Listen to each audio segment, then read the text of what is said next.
नाज़रीन, आज के प्रोग्राम में जो है हम बात करेंगे दूध की अफादियत के हवाले से, और यकीनन दूध से बेहतर हमारे लिए कोई ग़ज़ा हो भी नहीं सकती है, और ये कितना हमारे लिए इफ़ेक्टिव है, हमें किस तरह से इसका इंटेक करना चाहिए, इसी पर बात करने के लिए प्रोग्राम में हमें ज्वाइन किया है डॉक्टर तैयबा बाबर, माहिर ग़ज़ाइयत। Doctor Tayyaba, welcome to the show.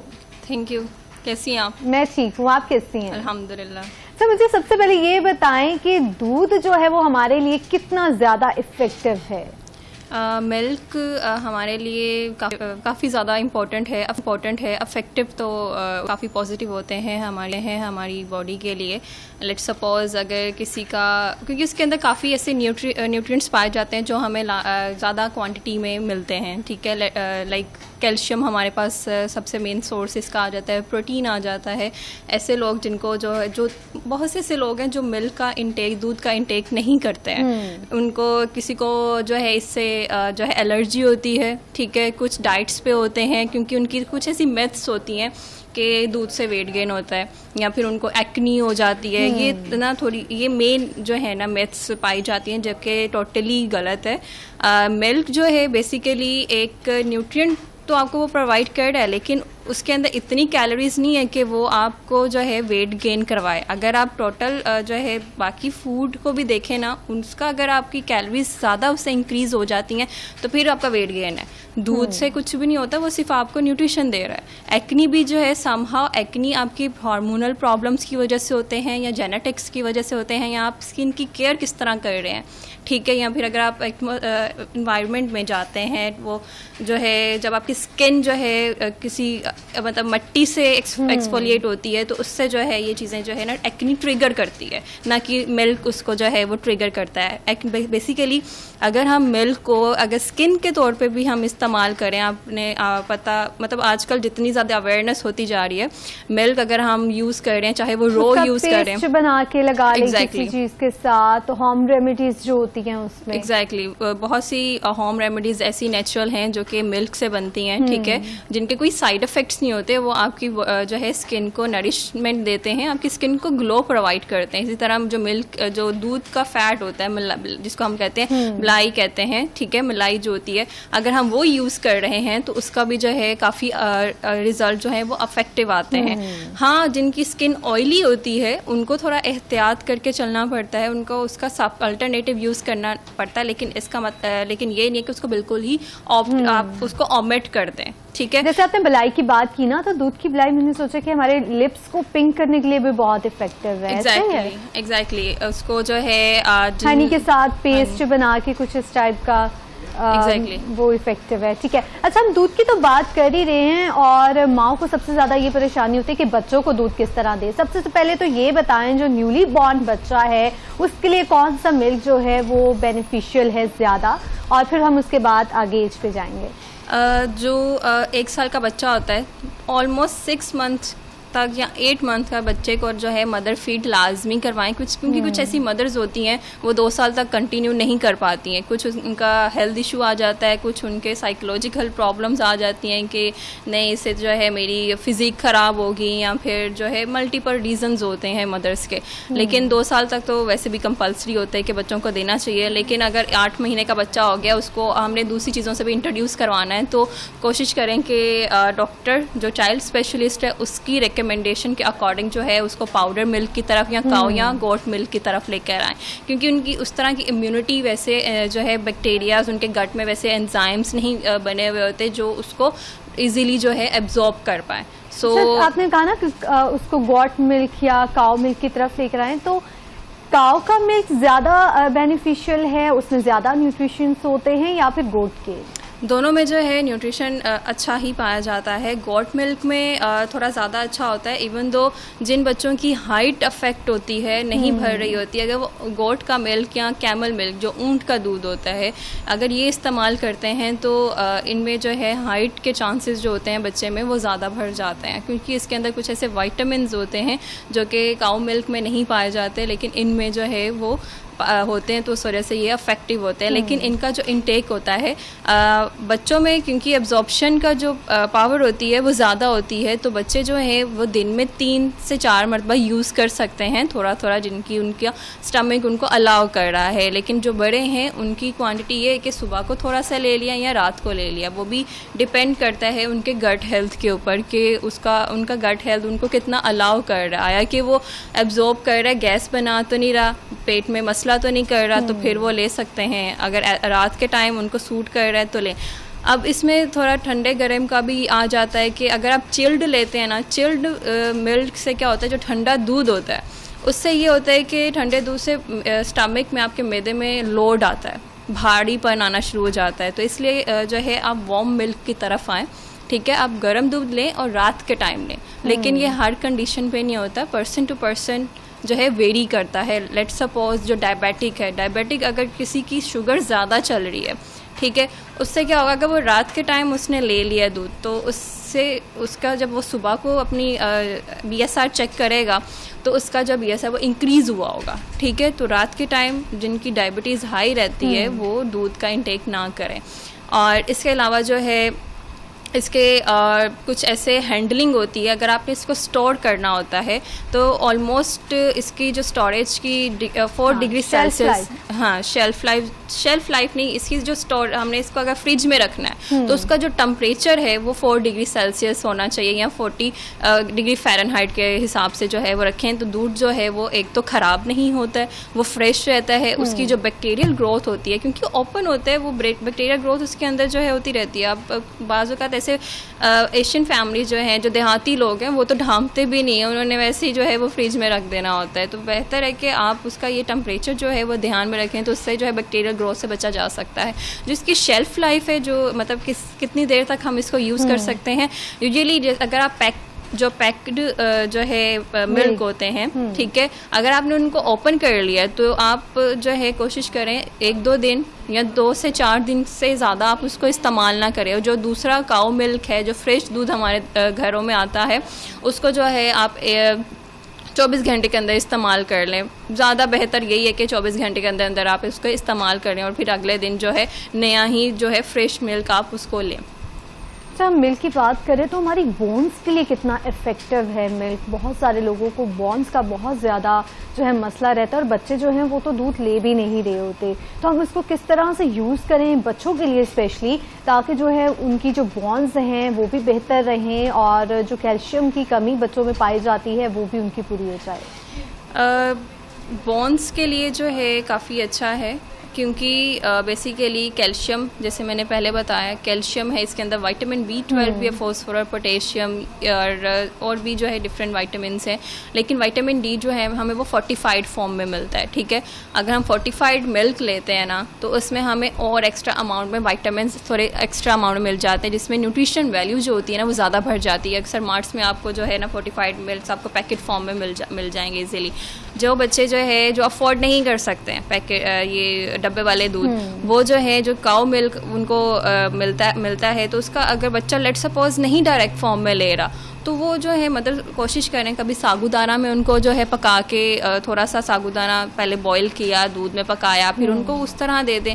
अगर वैसे नहीं ले रहे बच्चे तो दही के अंदर जो है केला डाल के उनको दे सकते हैं, या कोई भी फ्रूट ऐड करके जो है थोड़ा 2-4 चम्मच जो है उनको दे सकते हैं, ठीक है। इसी तरह जो है दूध के अंदर जो है दलिया, ठीक है, दलिया अगर आप पका के उनको दे रहे हैं, ये भी एक हेल्दी ऑप्शन है, जिसमें ना सिर्फ बच्चों को जो है प्रोटीन मिलेगा, फाइबर भी मिलेगा और जो है कैल्शियम का सोर्स और बाकी मिनरल्स का सोर्स भी जो है ना उनके साथ मिलेगा, जिससे जो है बच्चा अगर सिंपल नहीं ना ले रहा, आप उसको थोड़ा सा अल्टरनेटिव, थोड़ा इनोवेटिव वे में जब आप कर दोगे ना वो थोड़ा अट्रैक्टिव लगता है। आजकल तो जो बच्चे बड़ों को भी जो है अगर खाना अच्छा बना हुआ है, टेस्ट अच्छा आ रहा है या नहीं, लेकिन अगर प्रेजेंटेशन उसकी अच्छी है ना, खुद ब खुद ही जो है मैटर करती है, बहुत मैटर करती है। तो खुद ब खुद एपेटाइट जो होती है ना वो आपकी बढ़ जाती है, ठीक है। तो आप अगर प्रेजेंट बच्चों को अच्छा करके दे रहे हैं तो बच्चा लाजमी उसको जो है लेगा। अगर जो है रेगुलर बेसिस पे एक ही चीज़ को अगर आप कंटिन्यू रखते हैं ना तो वो फिर उकता आ जाते हैं। आजकल के तो बच्चे तो वैसे ही हाइपर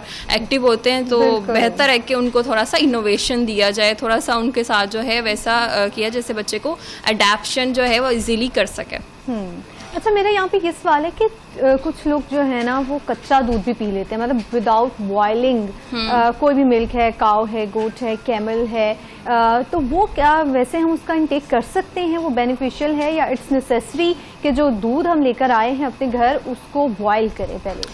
हेरा देखें, जब आप जो प्रोसेस किया जाता है ना दूध, उसको भी हम हीट करते हैं। अब उनका जो साइंटिफिकली उनका क्या क्लेम होता है, उन्होंने जो है दूध को बॉईल करके उसके बैक्टीरियाज को किल करना होता है। क्योंकि डायरेक्ट जब आप जो है दूध जब निकलता है रो होता है, वो कच्चा दूध है, आपका स्टमक जो है उस हिसाब से फाइट नहीं कर पाता है। तो बनिस्बत जो है जो लोग इसको कहते हैं कि ये बहुत ताकत, इसको बॉईल करने से ये एक मिथ है। इसको थोड़ा सा एटलीस्ट आप इसको थोड़ा सा 1-2 बॉईल लाजमी दे, रो ना ले। हाँ, रो को आप जो है एक्सटर्नली यूज़ कर सकते हैं, उसके एक्सटर्नली बहुत फ़ायदे हैं, लेकिन अगर आपने उसको पीना है तो एटलीस्ट आप थोड़ा सा उसको बॉईल करें। इतना भी बॉईल नहीं करना कि उसकी न्यूट्रिशनल वैल्यू ख़त्म हो जाए, आप थोड़ा सा एटलीस्ट उसको बॉईल करें ताकि बैक्टीरियाज जो आया है ना वो ख़त्म हो जाए। ठीक है। अब इसमें जो है 2 तरह के प्रोसेस किए जाते हैं, एक तो पास्चराइजेशन होती है, होमोजेनाइजेशन होती है। पास्चराइजेशन में होता है कि इस हद तक टेम्परेचर उनको दिया जाता है, दूध को इस हद तक हीट किया जाता है कि उसके अंदर के बैक्टीरियाज ख़त्म हो जाए। ठीक है, लेकिन इंश्योर किया जाता है कि उसकी न्यूट्रिशनल वैल्यू ना जो है वो ख़त्म हो, उसको सेफ रहे। ठीक है। जो होमोजेनाइजेशन है वो दूसरा एक ये प्रोसेस है कि उसके टेक्सचर को मेंटेन रखने के लिए जो फैट होता है ना वो इक्वली दूध में डिस्ट्रीब्यूट हो जाए, इसलिए ये दूसरा ये सेकंड जो है वो टाइप होती है होमोजेनाइजेशन की, जो इसमें हम यूज़ करते हैं। उसमें भी जो है न्यूट्रिशनल वैल्यू इस कुछ हद तक जो है अफेक्ट थोड़ी सी होती है, लेकिन इस हद तक नहीं होती कि आप कह दें कि उसकी बिल्कुल ही न्यूट्रिएंट्स ख़त्म हो जाते हैं। थर्ड हमारे पास, आपने सुना होगा फोर्टिफाइड की, मैंने पहले भी बात की है। बेसिकली जो न्यूट्रिएंट्स ऑलरेडी हमारे पास ऐड होते हैं, जो लोग विटामिन डी के डेफिशिएंट है, ठीक है, अब जो उनको दूध हम दे रहे हैं लेकिन उस हिसाब से उनको न्यूट्रिएंट्स नहीं मिल रहे हैं, तो उनको हम फोर्टिफाइड जो है मिल्क रेकमेंड करते हैं। अब ऐसे बहुत से लोग हैं। अब with the passage of time lactose intolerance ना बहुत ज़्यादा बढ़ती जा रही है। अब लैक्टोज इंटॉलरेंस की वजह से क्या होता है कि लोग दूध से बिल्कुल ही कट ऑफ होते जा रहे हैं। अब जो फर्मेंटेड चीज़ें हैं ना, लेट सपोज हमारे पास आ जाता है योगर्ट आ जाता है, वो हम ले सकते हैं, लेकिन लोगों की साइकोलॉजिकली उनका इस तरह का बन चुका हुआ है कि दूध है, मिल्क है, दही भी उससे बना हुआ है, तो हमने जो वो लेना ही नहीं है, जो कि टोटली गलत है। एटलीस्ट आप उसका अल्टरनेटिव तो यूज़ करें, उससे तो उसका कुछ नुकसान नहीं होगा। अब लैक्टोज इंटॉलरेंस में क्या होता है कि जो एंजाइम होता है ना, लैक्टेज एंजाइम, जो हमारे आंतड़ियों में पाया जाता है, बेसिकली वो उनके अंदर जो है ना मौजूद नहीं होता है। ये जो है आपको डायग्नोज हो सकता है, छोटी उम्र में भी हो सकता है और विद आफ्टर 7 भी हो सकता है। ठीक है। और with the passage of time जैसे जैसे इम्यूनिटी रिड्यूस होती है, ठीक है, अबव 40 ईयर्स, उन कंडीशंस में भी क्या होता है कि आपके स्टमक में, आपके इंटेस्टाइन में वो एंजाइम जो होता है ना प्रॉपर्ली वर्क नहीं करता है, तो उस कंडीशन में भी क्या होता है कि लैक्टोज इंटॉलरेंस स्टार्ट हो जाता है। अब उसको जो है कुछ ऐसी रेसिपीज़ है, लेट्स सपोज अगर 40 ईयर्स का है पेशेंट, ठीक है, उसको नहीं सूट कर रहा है, आप दूध में अदरक डाल के हफ्ते, ये एक तरह से एक प्रोसेस है, आप हफ्ते में ट्राई करके देखें, उसकी क्वांटिटी को मेंटेन रखना है, थोड़ी थोड़ी करके बढ़ानी है, 1 कप तक लेकर आनी है, थोड़ा थोड़ा करके कि आपको वो सूट कर रहा है या नहीं। अगर वो सूट कर रहा है तो हफ्ते तक कंटिन्यू रखें। उससे क्या होगा कि आपका स्टमक जो है दूध को एक्सेप्ट करना शुरू कर देगा। आपके इंटेस्टाइन में जो लैक्टेज एंजाइम नहीं वर्क कर रहा है, उसकी वजह से क्या होगा कि कहीं ना कहीं वर्किंग स्टार्ट हो जाएगी। डायबिटिक पेशेंट या कुछ ऐसे पेशेंट जिनको मेटाबॉलिक प्रॉब्लम्स होते हैं, उनमें लैक्टोज की, उनमें दूध जो है ना एब्जॉर्प्शन का मसला रहता है। ठीक है, कुछ उनकी मेडिसिन भी इस तरह की हैवी होती हैं, जिसकी वजह से क्या होता है कि दूध नहीं प्रॉपर्ली जो है ना वो एब्जॉर्ब हो रहा होता है। तो उसके लिए क्या होता है कि हम पेशेंट की कंडीशन को देखते हुए उनको थोड़ी रेसिपीज़ वैसे बताते हैं या ट्रिक्स वैसे बताते हैं। क्योंकि अब अगर मैं हूँ अपनी मैं एग्जांपल हूँ, मुझे अगर दूध सपोज नहीं सिंपल दूध नहीं सूट कर रहा है, मैं उसके अंदर कुछ ना कुछ हर्ब यूज़ कर दूँगी, ठीक है। हर्ब से नहीं हो रहा, कुछ ना कुछ जो है मैं उसको किसी चीज़ के अंदर मिक्स कर लूँगी, बट मैं बिल्कुल ही उसको ऑमिट नहीं करूँगी। जब आप बिल्कुल ही किसी चीज़ से कट ऑफ हो जाते हैं ना, तो आपकी बॉडी फिर उसको एक्सेप्ट जल्दी नहीं करती है। तो बेहतर है कि बिल्कुल कट ऑफ, आप थोड़ा थोड़ा उसको ऐड ऑन रखें, ताकि बिल्कुल जो है जो चीज़ आपको उसमें से कट ऑफ करने से ख़त्म होगी वो चीज़ ना रहे। अच्छा, मुझे ये बताएं कि जो बीपी पेशेंट हैं, क्या ये ब्लड प्रेशर को जो है उसमें इफेक्टिव है, रिड्यूस करता है? मतलब कुछ लोगों का बीपी हाई हो जाता है या लो हो जाता है, उस कंडीशन में दूध का इंटेक कैसे किया जाए?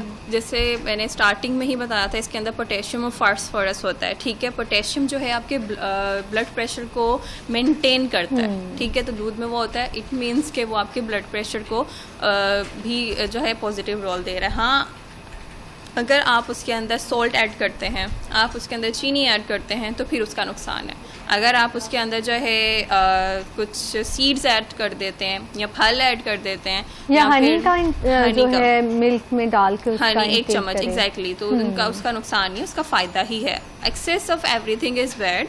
हाँ, अगर आप मॉडरेशन में चल रहे हैं तो उसका कोई नुकसान नहीं है, ना तो आपके वेट पे ना आपकी बाकी ऑर्गन्स पे उसका कोई इफेक्ट है। आप वो स्मूथली चलेगी।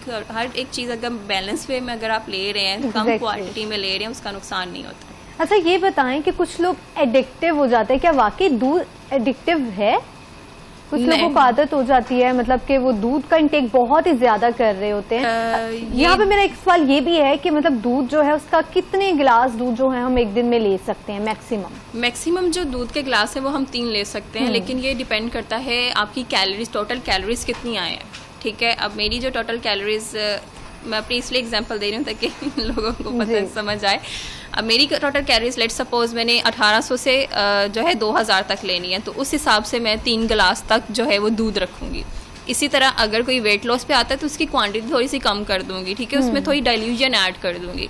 और इसी तरह अगर किसी और की करनी है तो उसके वेट के हिसाब से, उसकी कैलोरीज के अकॉर्डिंग जो है हम उनको रेकमेंड करते हैं कि आपको कितना लेना चाहिए, आया कि वो उसको सूट डायरेक्ट कर रहा है, यानी ये भी चीज़ें जो है ना मल्टीपल रीजंस को देखते हुए। डॉक्टर तैयबा, अभी आपने बात की वेट लॉस की, तो उसमें हम कितना दूध ले सकते हैं? जैसे कुछ लोगों को दूध बहुत ज़्यादा पसंद भी होता है, कुछ ना कुछ ऐड करके जो पी भी रहे होते हैं, तो वेट लॉस में कितना इंटेक कर सकता है एक इंसान दूध का, या बिल्कुल ही उसको लेना ही नहीं है उसमें? नहीं, बिल्कुल क्यों नहीं लेना इसको। कुछ लोग बिल्कुल छोड़ देते हैं, वो कहते हैं नहीं दूध तो हम बिल्कुल नहीं पीते, हम आजकल जो है अपनी डाइट जो उसको अच्छा कर रहे हैं और वेट लॉस कर रहे हैं, मैं बहुत ज़्यादा मोटी हो गई हूँ तो इसलिए मैं दूध का यूज़ नहीं करती। ऐसा बहुत से लोगों से बाकायदा सुना गया है। एग्जैक्टली ऐसा होता भी है। बेसिकली क्या होता है कि जैसे मैंने पता इसके अंदर फैट होता है, उनके अंदर ना ये चल रहा होता है कि ये तो फैट है, इसके अंदर 8 ग्राम जो है वो होल मिल्क में क्या होता है 8 ग्राम फैट पाया जाता है। अगर आप उसको स्किम्ड फॉर्म में लेते हैं ना, मलाई के बगैर लेते हैं, तो उसके अंदर फिर फैट उस हिसाब से 5 ग्राम हो जाएगा, या फिर और ज़्यादा स्किम्ड कर लिया तो 0 ग्राम जो है उसका जो है फैट हो जाता है, ठीक है। तो ये जो फैट की होती है ना डिस्ट्रीब्यूशन, ये उस वजह से वो उनका कोई गलत उनको ट्रेनर्स रेकमेंड बता देते हैं, तो उस वजह से उनको अच्छा, हमारे यहाँ ये भी मसला है ना, कुछ चीज़ें हम ट्रेनर्स के पास लोग जाते ही नहीं हैं, वो खुद से जो है रेमेडीज देख के सोशल मीडिया पे देख ली, यूट्यूब से देख के खुद ही जो है उसको डाइट जो है अपनी उस तरह से लेने लग जाते हैं। ये बहुत से लोग ऐसा भी करते हैं कि उनके पास जाना नहीं है, पैसे बचाने हैं, लेकिन जो है अपनी डाइट जो है उसमें उसको खराब ही कर देना एक तरह से। अच्छा, अभी बात करते हैं आप होल मिल्क की और स्किम मिल्क की, तो कौन सा वाला बेहतर है वैसे? इसमें जो है अगर कोई वेट लॉस पे है तो वो स्किम मिल्क यूज़ करें, मलाई के बगैर वाला, लेकिन इतनी भी मलाई नहीं कम करें, क्योंकि आपके बहुत से बॉडी ऑर्गन्स को जो है, ब्रेन को जो है फैट की रिक्वायरमेंट होती है। ये एक हेल्दी फैट है, इसका कोई नुकसान नहीं है। अगर आप इसको थोड़े से अमाउंट में ले भी लेते हैं तो उसका कोई हर्ज नहीं है आपकी बॉडी में, आपके ऑर्गन्स को वो कुशन प्रोवाइड करेगा, ठीक है। तो इसलिए जो है थोड़ा सा भी फैट अगर आप, क्योंकि आप ऑयल भी तो ले रहे हैं, उसमें भी आपको फैट मिल रहा है, फिर नट्स में भी मिल रहा है, फिर प्रोटीन में भी थोड़ा सा जो है ना वो मिल रहा होता है, तो अगर थोड़ा बहुत अगर आप ले लेते हैं तो उसका नुकसान नहीं है। हाँ, एक्सीड अगर आप करते हो, आप कुछ ऐसे लोग होते हैं वेट गेनिंग के लिए क्या करते हैं, मलाई का इस्तेमाल रेगुलर स्टार्ट कर देते हैं, ठीक है। वो कहते हैं हम दो जो है एक एक प्याली हम मलाई खाएं रेगुलर, तो वो नुकसानदेह हो जाती है वेट गेनिंग के चक्कर में उनको, और भी मसले जो है पराठे के साथ। यकीनन वो बहुत मज़े की होती है, चाय में भी लोग मलाई डाल के खाते हैं, पीते हैं, सॉरी। तो लेकिन जो है रेगुलर नहीं लेना चाहिए, 1-2 दिन का गैप लाजमी रखें, खाएं लेकिन थोड़ा परहेज करके खाएं, मना नहीं करते। बच्चों के लिए कौन सा इफेक्टिव है दूध? बच्चों के लिए मैंने पहले ही बताया कि होल मिल्क वो अच्छा होगा। बेसिकली बच्चों के लिए होल मिल्क, बच्चों के लिए तो कोई परहेज नहीं होता अनलेस अंटिल उनको कोई प्रॉब्लम ना चल रही हो। जैसे ऑटिज्म का पेशेंट है, ठीक है, उनको हम कैसीन डाइट देते हैं या ग्लूटेन फ्री डाइट देते हैं, तो उसमें हम उनको प्लांट बेस्ड जो होते हैं ना मिल्क, वो देते हैं। अब इसमें प्लांट बेस्ड की बात अब हो रही है, तो कुछ ऐसे लोग हैं जो डाइटिंग करते हैं ना, वेगन डाइट फॉलो करें या वेजिटेरियंस होते हैं, वो जो है दूध नहीं अगर ले रहे हैं, ठीक है, तो उनका सब्स्टिट्यूट ये होता है कि वो ले लेते हैं आलमंड मिल्क को ले लेते हैं, या ओट मिल्क को ले लेते हैं, या फिर सोया मिल्क को ले लेते हैं। अगर वो आलमंड मिल्क लेते हैं ना, तो आलमंड मिल्क में जो होती है ना कैलोरीज एक तो वो कम होती है, दूसरा उसमें प्रोटीन नहीं होता, ठीक है। और जो सोया होता है, सोया में वो प्रोटीन जो हमारे पास नॉर्मल मिल्क होता है ना, उसके हिसाब से उस अमाउंट के करीब उसको प्रोटीन मिल रहा होता है उस पर्सन को सोया के थ्रू, क्योंकि सोया रिच सोर्स है आयरन का और हमारे प्रोटीन का। इसी तरह जो हमारे पास ओट मील आता है, ओट मील में भी क्या होता है कि उसमें फाइबर रिच होता है, प्रोटीन होता है, लेकिन उसमें फाइबर की क्वांटिटी ज़्यादा हो जाती है और थोड़ा सा वो लिक्विड ही ज़्यादा होता है, थिकनेस उसकी ज़्यादा होती है। तो ये हम यूज़ करते हैं मिल्क के अल्टरनेटिव्स में, ठीक है, जिनको प्रॉब्लम होती है लैक्टोज से भी, जो लैक्टोज इंटॉलरेंस है, एलर्जीज़ हैं, जिनको वैसे ही साइकोलॉजिकल प्रॉब्लम्स है कि हमने वेट लॉस करना है, तो ये हो जाएगा। और दूसरा जो है लोग इसलिए भी इसको ज़्यादा पीते हैं, देहाती लोग जो है ना, जो गाँव के होते हैं या फिर जो ज़मींदार होते हैं, उनका ये सीन होता है कि उनका बचपन से ही एक जो है ना, उनको बताया जाता है कि हम तो गुज्जर हैं, हमने तो दूध पीना है, तो वो क्या करते हैं पूरा एक जग पी जाते हैं, ठीक है। और जो वेट लॉस करते हैं, जो बिल्कुल नहीं पीते, फिर उनको क्या होता है, क्योंकि हर खुराक का जो फ़ायदा होता है ना, वो 40 दिन के बाद नज़र आता है, तो फिर वो वेट लॉस तो वो कर लेते हैं, लेकिन जो उनको बॉडी में वीकनेस आती है, बोन वीकनेस आ जाती है, हार्मोनल प्रॉब्लम स्टार्ट हो जाते हैं, फिर और भी स्ट्रेस उनका बॉडी में ज़्यादा बढ़ना शुरू हो जाता है, वीकनेस उनको हर दूसरे दिन रहती है, फटीग रहता है, बीपी उनका बहुत ज़्यादा लो हो जाता है। तो बेहतर है कि आप जो नेसेसिटीज़ हैं आपकी डाइट की, जैसे मिल्क हो गया, कार्ब्स हो गया, प्रोटीन्स हो गया, फैट हो गया, ठीक है, अगर आप ये चीज़ें नहीं ले रहे हैं ना, तो मतलब है कि आप अपनी बॉडी के साथ खुद ही अपनी बॉडी को कह रहे हैं कि आओ बीमारी मुझे गले लगा लो, ठीक है, तो फिर ये वाला हिसाब हो जाता है। अब जिम में कुछ करनी चाहिए एग्जैक्टली। अब जिम में क्या होता है कि जो होते हैं ना ट्रेनर्स, वो प्रोफेशनल्स नहीं होते हैं, ठीक है, वो डाइटिशियंस या न्यूट्रिशनिस्ट नहीं होते, उन्होंने प्रॉपर इसके बारे में, क्योंकि हमारा यही रोल होता है कि हमने जो बॉडी को है ना, वो प्रॉपर रीड करके हम उनको फूड देते हैं।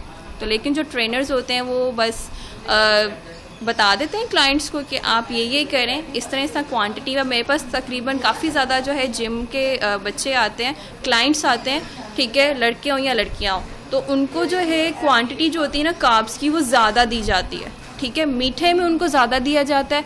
और फिर जब वो इस चीज़ की तरफ उस चीज़ को फॉलो करते हैं ना, तो उनका जो है एक तो ग्लूकोज लेवल भी ज़्यादा भरा होता है, बॉडी में लोड इतना होता है कि उनका आए दिन जो स्टमक है वो काफ़ी ज़्यादा डिस्टर्ब होता है। इसी तरह जो है उनको कहीं ना कहीं जो है बल्कीनेस तो महसूस होती है, लेकिन उनको एनर्जी नहीं फील होती है, ठीक है। वो उस चीज़ को फिर जब वो उनका क्या होता है कि जल्दी हम वेट गेन कर लें, जल्दी हम अपने ना बाइसेप्स या अपने जो है बना लें, तो उसके चक्रों में वो गलत डाइट को फॉलो करते हैं, ठीक है। उस गलत डाइट की वजह से उनको फिर फर्दर बीमारियों का मसला आता है। डॉक्टर तैयबा बाबर हमारे साथ मौजूद थी। तैयबा, बहुत शुक्रिया आपकी कीमती वक्त का। ना सिर्फ दूध का जो है इस्तेमाल, उसको लाजमी इस्तेमाल करें दूध को, और अपने बच्चों को भी दें स्पेशली, और अपनी जो बॉडी है, अपनी जो नीड्स है, उसके अकॉर्डिंग दूध का इस्तेमाल करें। स्किन के लिए भी बहुत अच्छा है, हमें थकावट दूर करने के लिए भी दूध जो है वो बहुत बेनिफिशियल है, और एनर्जी के लिए तो यकीनन दूध का इस्तेमाल बहुत ही ज़्यादा मुफीद है। यहाँ वक्त मुख्तसर से वक्फे के बाद हाजिर होंगे, हमारे साथ रहिएगा।